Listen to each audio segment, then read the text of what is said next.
Sorry friends, बघा आपण प्रत्येक व्यक्ती ज्यावेळेस ट्रेड करत असतो, ट्रेडिंगमध्ये असतो ना, तर आपल्यासाठी प्रत्येकाला एक असं स्किल हवंय, की मला नेक्स्ट डे नक्की काय काम करायचंय किंवा मला जे आहेत मार्केट सुरू होण्याच्या अगोदर एक ॲनालिसिस करायचंय, की ज्या ॲनालिसिस प्रमाणे जे आहेत ना, तशा गोष्टी जर मार्केटमध्ये घडल्या, तर मला ट्रेडिंग करणं किंवा जे काही डिसिजन मला घ्यायचे ते घेणं सोपं होणार आहे. तर ज्या पद्धतीने हे केलं जातं हे काम मला जे पण काही माहिती आहे, ते मी तुम्हाला सांगतोय. मी असं नाही म्हणत, की 100% हे असंच असतं. पण मी ज्या पद्धतीने करतो, त्याचे रिझल्ट जे आहेत तुम्ही आपल्या ग्रुपवरती बघत असतात. सो ते एनालिसिस कसं असतं? तर बघा आता हा निफ्टी 50चा एक चार्ट आहे, जो की आपण एक 15 मिनिटांच्या टाईम फ्रेमवरती घेतलेला आहे. एक हा जो फॉल होता लास्ट वीकचा हा एक फॉल आपल्याला इथं बघायला भेटला होता.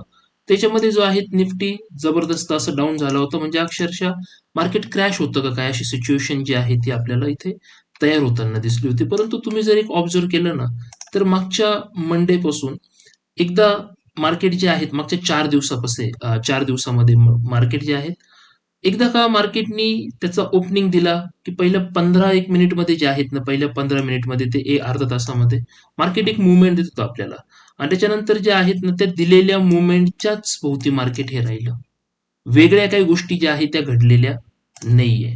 आफ्टर दॅट तुम्ही जर बघितलं नेक्स्ट डेला, तर नेक्स्ट डेला पण बघा मार्केटने जे आहेत ना एक मुवमेंट तुम्हाला इथं दिली.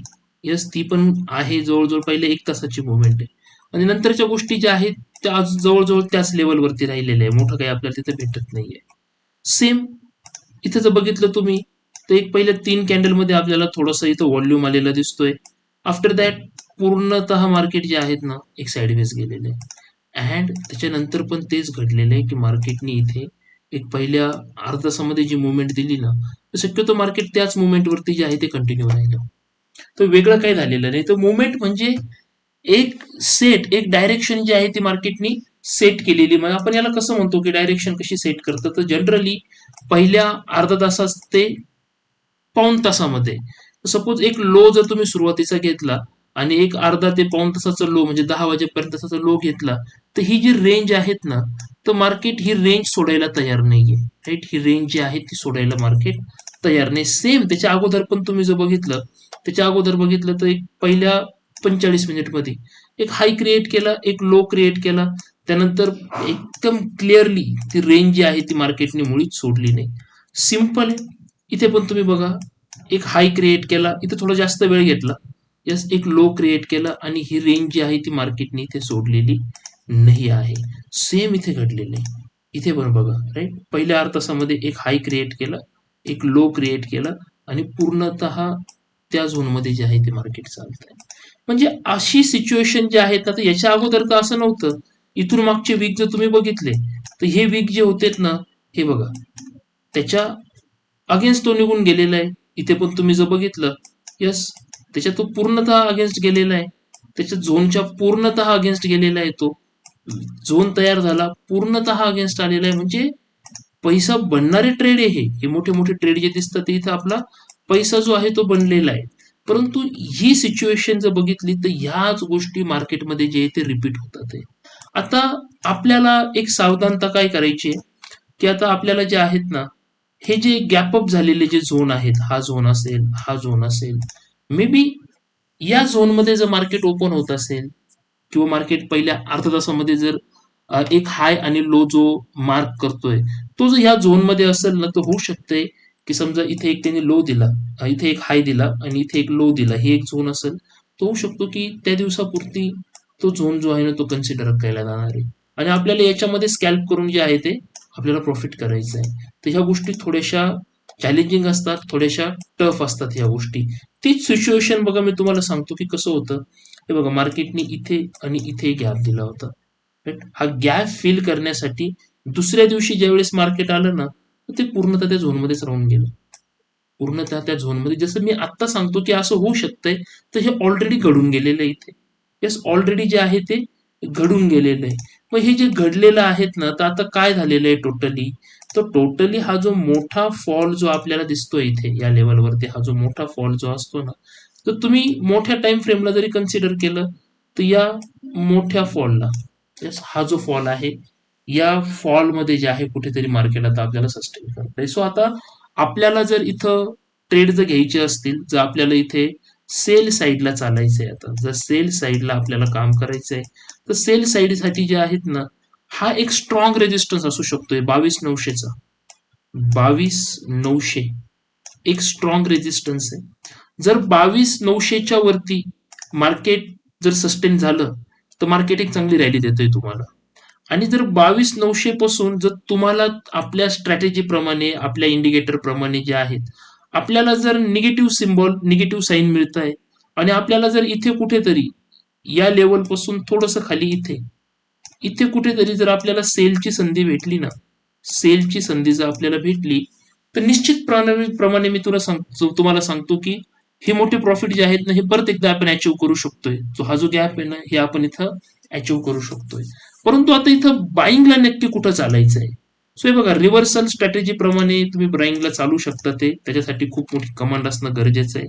परंतु मला असं वाटतं की 22,900चा हा जो झोन आहे, याच्या वरती जर एखादी कॅन्डल जर इथे सस्टेन करते, तर आता आपण जे आहेत इथून वरती जे आहे ते प्रॉफिटचा विचार करू शकतोय. परंतु हा जो एक लेवल आलेली, ही जी एक लेवल तुम्हाला इथे दिसते, यस, किंवा याची एक झोनल लेवल आपण ही जर पकडली, सो इथं मार्केट जे आहेत, मार्केट आहेत साधारणतः या लेवलला 22,000, आणि इथं असणार आहे 21,800. तर 21,800ला तर लगेच शक्य नाही आहे.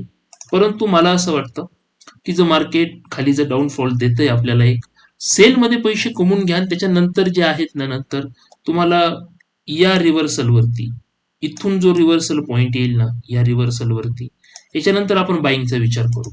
परंतु कोणीही इथं मध्येच जर तुम्ही थांबले, यस, तुम्ही जर इथं मध्येच असाल, या मधल्या झोन मध्ये, म्हणजे इथूनच मार्केट थोडंसं खाली आलंय, तुम्ही जर इथं जर बाईंगला जात असाल ना, तर हा निश्चितपणे ट्रॅप असणार आहे. राईट, इथं तुम्हाला बाईंग साईडला जे आहेत ते प्रॉफिट होण्याची शक्यता जी आहे ती खूप कमी आहे. सो एक स्ट्रॉंग रेजिस्टन्स मार्केटचा आपण एक इथं कन्सिडर करून चालू की 22,900 असेल आपल्यासाठी. तर तो ब्रेक झाला, त्याच्यावरती जर मार्केट 1-1.5 तास सस्टेन करतंय, तर होऊ शकतं की मार्केट तिथे, आणि एक स्ट्रॉंग सपोर्ट जो आहे ना, तो आपण 22,100चा पकडून चालू. आता 22,100चा सपोर्ट आहे. तर या सपोर्ट नंतर आपल्याला बाईंग लेवलला विचार करायचा आहे, सपोर्ट नंतर. आणि जर 22,900ला जर ब्रेक केलं, तर आपल्याला बाईंगच्या बाजूला जायचं. क्लिअर? सो ह्या गोष्टी इथं घडतात आहे. सेम आपण जर बँक निफ्टीचा चार्ट मध्ये बघितलं, हा बँक निफ्टीचा चार्ट आहे, तर बघा वेगळं काहीही होताना दिसत नाहीये, सेम आहे. जे आपण तिकडे एक्सप्लेन करतोय तेच आहे. तर यासाठी जो रेजिस्टन्स असणार आहे, तो 51,200 असणार आहे. 51,200.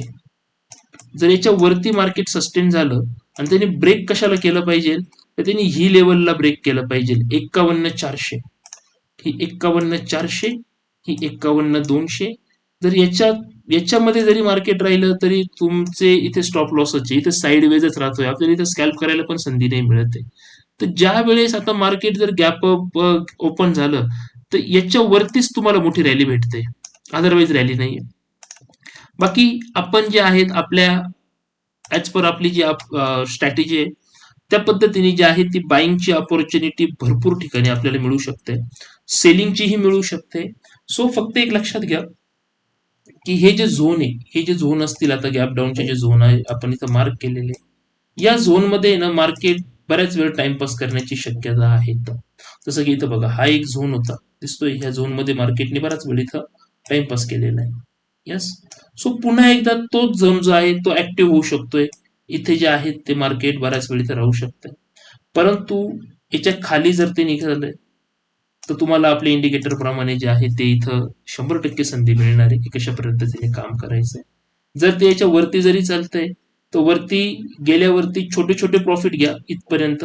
यस, इथपर्यंत जे आहे ते छोटे प्रॉफिट प्लॅन करा, आणि याच्यानंतर जे आहे ते आपल्याला मोठे प्रॉफिट जे आहे ते प्लॅन करायचे.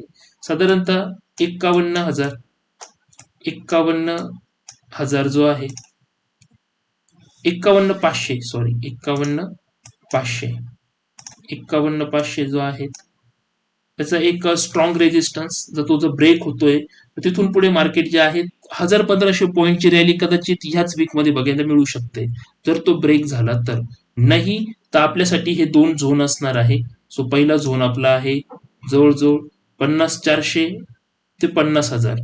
यस 50,000 ते 50,400 हा एक 400 पॉईंटचा झोन आहे आपल्यासाठी. दुसरा झोन जो आहे आपला तो असणार आहे 50,200 ते 50,700. साधारणतः हा पण एक 500 पॉईंटचा झोन आहे आपल्यासाठी. तर या दोघांमध्ये जे आहेत या दोन्ही झोनमध्ये थोडस बचके राहीना ज्याला आपण म्हणतो त्या पद्धतीचे ट्रेड करायचे. बाकी इथं जे आहेत ऍज पर द स्ट्रॅटेजी तुम्हाला इथून म्हणजे ऍज इट इज मार्केट खाली जरी आलं तर तुम्हाला या झोन पर्यंत बाईंगच्या ऑपॉर्च्युनिटी मिळणार जरी तिथे मार्केट राहिलं तरी, कारण त्याला हा झोन कम्प्लीट करायचा असेल तर वरती जाणंच इथे. गॅपअप जरी झालं तरी पण ऑपॉर्च्युनिटी मिळतील. तो खाली जरी आला तरी पण बाईंगची ऑपॉर्च्युनिटी ज्या आहे त्या मिळणार आहे आपल्याला. सेलच्या ऑपॉर्च्युनिटी बद्दल लगेच आपल्याला सांगणं थोडंसं मुश्किल आहे, परंतु सेलची ऑपॉर्च्युनिटी या झोन नंतरच, आणि तो झोन आहे 50,250चा. याच्या खाली जर मार्केट सस्टेन केलंय तर आपल्याला त्यानुसार चालायचं. येस, सो आय होप की आपल्याकडे जो इंडिकेटर आहे त्या इंडिकेटर प्रमाणे जे आहेत वेगवेगळे ट्रेड आपण घेत असतो. तर ह्या महत्वाच्या काही लेवल्स होत्या, या लेवल्स प्रमाणे तुम्ही जे आहेत ते फॉलो करा आणि बघूया आपण की नेक्स्ट डे मार्केटमध्ये जे आहेत ते कशामुळे येतात. पोझिशनली थोडासा विचार जर केला आपण तर पोझिशनली मार्केटनी असे काही टेक्निकल सायन्स नाही दाखवलेले, राईट, ज्याला आपण म्हणतो की मार्केट इथं बघा हा जो गॅप झालेला होता मार्केटचा, तर टेक्निकली साईन ज्याला आपण म्हणतो ना की मार्केट वरती तर चाललेलं आहे, पण टेक्निकली रिझन मला तरी इथं जाणवत नाहीये. येस, आणि जरी काही असेल रिझन तर चांगली गोष्ट आहे, आपल्याला ऑलरेडी आपण या झोनमध्ये पैसा बनवलेला आहे. अजून जरी टेक्निकली तो वरती गेला तर नो डाऊट की पैसे बनणारच आहे. मी तिथे छोट्या टाइम फ्रेमला तेच सांगतोय, इथेही तेच सांगतोय. येस, सो या पद्धतीने जे आहे ते आपण अनालिसिस करत जाऊ. बाकी व्हिडिओ कसा वाटला ते मला कमेंटमध्ये नक्की सांगा. थँक्यू.